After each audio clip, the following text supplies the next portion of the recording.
Olá, nesse vídeo eu vou explicar para você sobre filtros de data grid, da onde eles vêm, como a gente cria, como configuramos e assim por diante. No último vídeo nós criamos uma data grid, uma listagem de pedidos.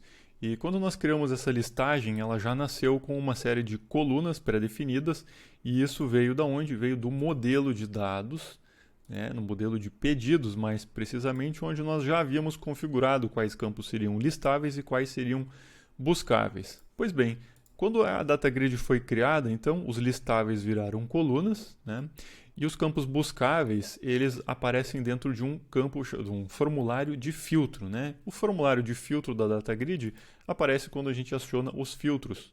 Não somente nessa posição, nós vamos acabar botando o formulário de busca à esquerda para mostrar para você, mas esse é o formulário de busca então.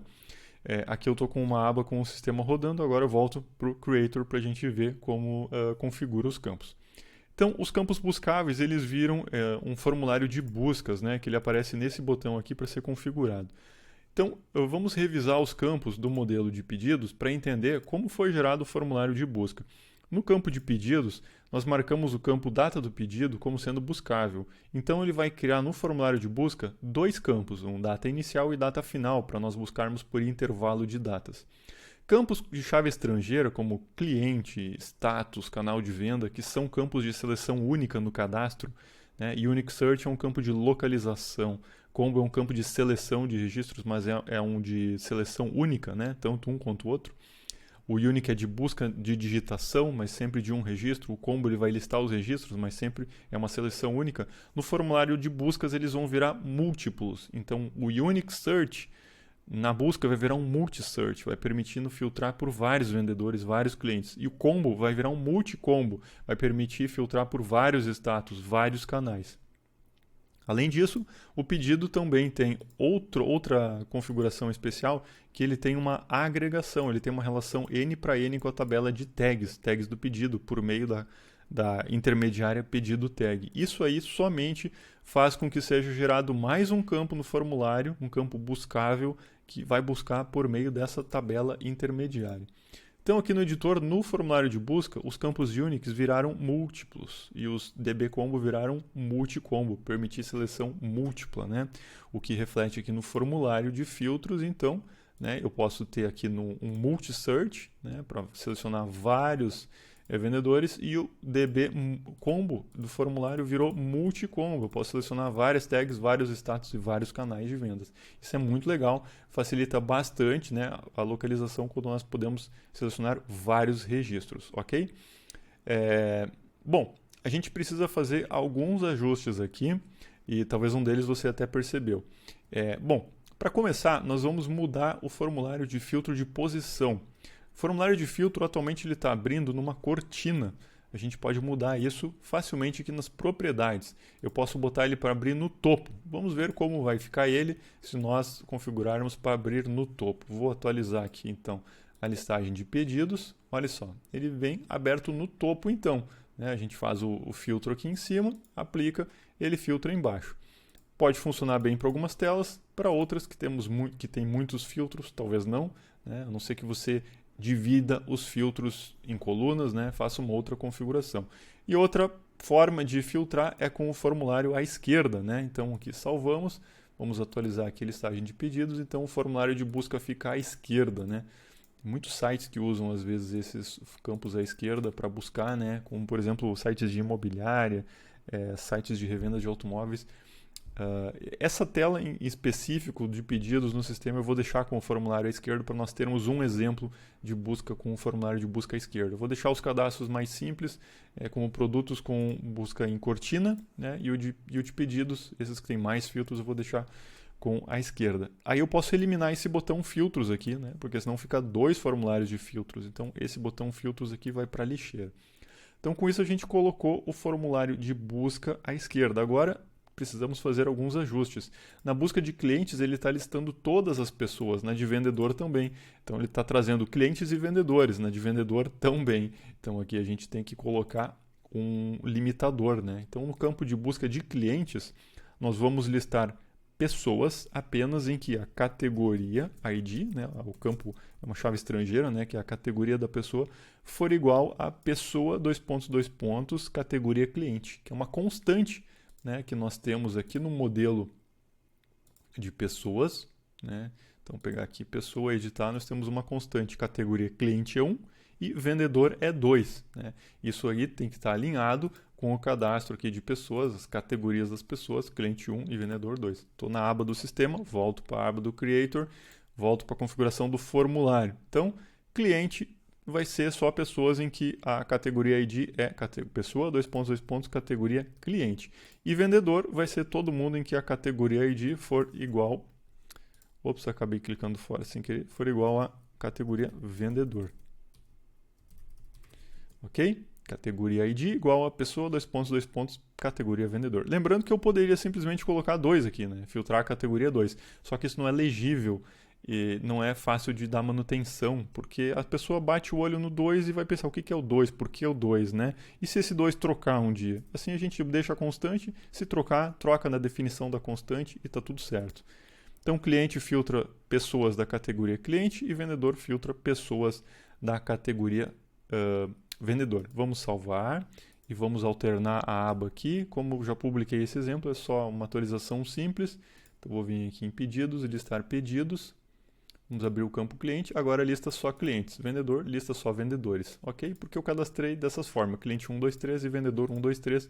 Então, fica fácil de validar, né? Se a gente fez da maneira correta. Outro cadastro que a gente pode ajustar é o cadastro de tags. Tags são marcações. Né? A gente pode criar inúmeras tags, né, e marcar os pedidos com essas tags para poder filtrar. Por exemplo, esse pedido está parado por falta de estoque, esse está extraviado. Só que a tag tem um componente aqui que é o ativo. Né? E eu posso ter uma tag velha que eu não uso mais. Então não faz mais sentido eu listar ela, talvez, para poder filtrar se a tag já está desativada. Né? Então, eu vou fazer o seguinte, eu vou criar uma tag antiga, eu vou chamar de antiga, de propósito, tá? Vou botar ativa não. Então, é uma tag que não deveria ser exibida como filtro do pedido, né? Então, aqui na hora de listar o pedido, essa tag antiga aqui eu não poderia trazer ela, porque ela não está mais ativa. Então, para não trazer essa tag, eu vou vir aqui no campo tag do pedido e ela tem uma coluna que é o ativo. Então, vou botar ativo igual a Y, né? Porque eu trabalho com I, Y e N, né? De yes or no, para filtragem de dados. Então, a gente salva aqui, volto para o sistema, recarrego a tela e agora saiu fora a antiga, né? Ele está carregando só tags ativas, né? Então, lembrando aqui no cadastro de tags, né? As tags que estiverem ativas, ele vai listar para a gente poder filtrar, né, os pedidos, né? Isso é interessante. E botou aqui também uma notinha com o filtro aplicado. Lembrando que isso aparece apenas por administrador para facilitar a depuração. Aqui a categoria e aqui o ativo, né? Então a gente consegue conferir facilmente os filtros aplicados. Agora eu vou fechar o formulário de buscas e eu vou mostrar a configuração de filtros, como ela funciona. Para cada campo que nós temos no formulário de busca, tem um filtro correspondente. Por exemplo, a data. DT pedido from e DT pedido to é o intervalo de datas, né? Aqui é cliente ID, que é vendedor ID. Para cada campo tem um filtro aqui. Então eu tenho, por exemplo, DT pedido maior do que DT pedido from, é um filtro. DT pedido menor ou igual que DT pedido to, é outro filtro, é o intervalo de datas. Cliente ID in, campo do formulário cliente ID. Vendedor ID, que é o campo do banco, in, o campo vendedor ID do formulário, né? O status, o canal de vendas, e tem esse campo mágico aqui, que não é nenhum campo da tabela, que é o tag pedido, que na verdade é um registro relacionado, né? São os IDs das tags vinculadas ao pedido. Essa mágica acontece porque tem um cadastro de agregação lá no modelo. Então, as tags do pedido in, o campo do formulário, tags do pedido. Ok? Então, com isso a gente consegue entender essa lógica dos filtros, né? Ela é definida automaticamente lá com base naquilo que a gente pré-definiu no modelo. Né? Agora eu vou mostrar para vocês como a gente pode criar um filtro novo. Né? Aqui na configuração de filtro, basta a gente adicionar aqui um botãozinho de filter e nós podemos criar qualquer filtro. Por exemplo, eu quero trazer só os pedidos em que a data é hoje. Né? Então, eu vou usar DT pedido igual a uma variável do sistema que é a data atual. Essas variáveis do sistema a gente pode configurar. Só que esse tipo de filtro que independe de um campo, ele é um filtro fixo. Essa listagem sempre traria somente os pedidos da data atual. É um filtro fixo, não tem como o usuário mexer. É um filtro de um campo do banco com uma variável de sistema. Esse é um exemplo apenas que eu dou para você. Outro exemplo, eu posso filtrar pelo status do pedido. Status do pedido igual a uma constante, que é o status do pedido status inicial. Isso também vai fazer com que a listagem fique fixa, só traga pedidos que o status do pedido é o status inicial.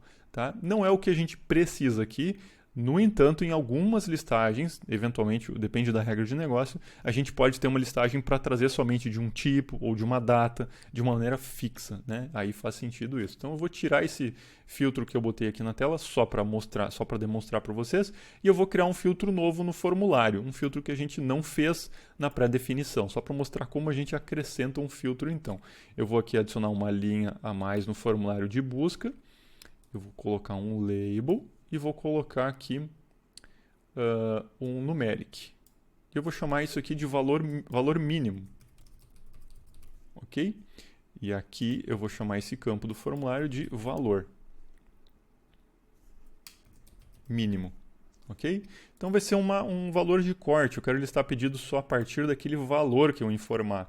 Agora, só que colocar o campo no formulário de busca não vai fazer com que isso funcione, porque eu não configurei o filtro para aquele campo. Como é que esse campo vai se relacionar com os dados, né? Esse é o papel do filtro. Então eu venho aqui no configurar filtro, adiciono um filter, e aí eu vou colocar que o campo do banco de dados total precisa ser maior ou igual que o campo do formulário valor mínimo. Aí sim, eu criei a regra do filtro. Aí com isso eu posso salvar e testar para ver se já está funcionando. Bom, vou alternar a aba aqui para o nosso sistema, vou atualizar a listagem de filtros e ele tem um campo valor mínimo aqui. Eu vou colocar 400 e vamos aplicar. Deixa eu só ver se eu fiz certo. Ok, funcionou. Eu tinha 300, 350 e 6.000. Agora eu vou botar bem no meio, ele é 320. Ele deve listar somente o de 350 e o de 6.000. Perfeito, né? Está funcionando nosso campo de filtragem de valor mínimo. Então, para entender, a gente tem que adicionar o campo no formulário de buscas e também acrescentar uma regra de filtro para configurar como aquele campo do formulário vai se relacionar com os dados. No caso aqui, coluna do banco, operador e o campo do formulário que a gente acabou de adicionar em tela. Então a gente viu aqui como criar um filtro de formulário, como criar um filtro de variável de sistema, um filtro de constante, né? Com isso a gente consegue personalizar como a nossa listagem vai se comportar.